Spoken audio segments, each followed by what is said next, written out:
Il est désormais de coutume, depuis 31 ans aujourd'hui, que la communauté internationale célèbre tous les 3 mai la journée de la liberté de la presse. Les médias ont connu de grandes avancées dans leur processus de production de contenu, mais aussi dans leur façon de s'imposer dans la société comme la voix des sans-voix. C'est le 4e pouvoir, un attribut important dans les jeux démocratiques. Cette année, les Nations Unies recommandent au monde entier de réfléchir à cette occasion sur le thème suivant: la liberté de la presse comme moteur de tous les autres droits de l'homme. C'est dire que si la presse n'est pas libre, il est difficile de mettre en lumière les violations des autres droits de l'homme. Si les journalistes jouissaient parfaitement de leur liberté, les autres citoyens jouiraient également de tous leurs droits. GIEC réaffirme à l'occasion de cette journée sa position consistant à promouvoir la pédagogie et la conciliation pour les irrégularités constatées au niveau des médias. Évidemment, si la presse congolaise ne prenait pas entièrement sa liberté, les autres droits des citoyens ne seraient pas respectés, malgré la consécration faite dans nos textes et lois sur la liberté de la presse. De même, une presse sans moyens ne peut prétendre à une réelle liberté. Elle ne peut donc pas être indépendante.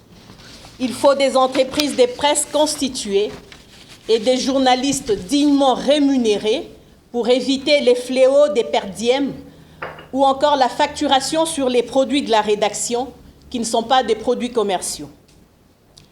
Les pouvoirs publics ont donc le devoir de financer la presse. Cela fait beaucoup d'années déjà que nous le réclamons.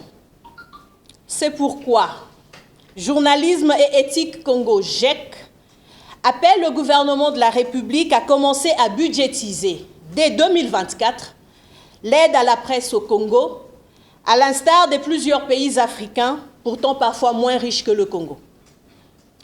En effet, c'est une injustice que de voir les partis politiques et autres institutions d'appui à la démocratie être financées par des fonds publics dans notre pays et que la presse soit délaissée. Même les médias publics ne jouissent pas des budgets conséquents à leurs besoins. Parlons du financement des médias.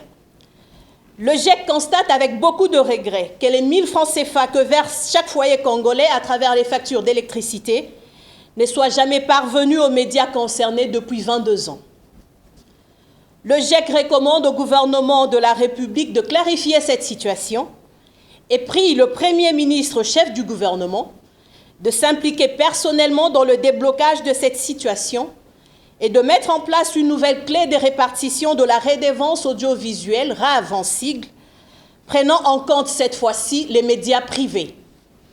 Faut-il le rappeler, cette source est une contribution des Congolais qui souhaitent avoir des programmes diversifiés et des contenus plus approfondis dans les médias tant publics que privés. Malgré les difficultés quotidiennes que vivent les rédactions congolaises, le GIEC appelle les journalistes à plus d'éthique et de professionnalisme dans l'exercice de leur mission, qui est essentiellement celle d'informer, en livrant dans la responsabilité des nouvelles vérifiées, équilibrées et complètes.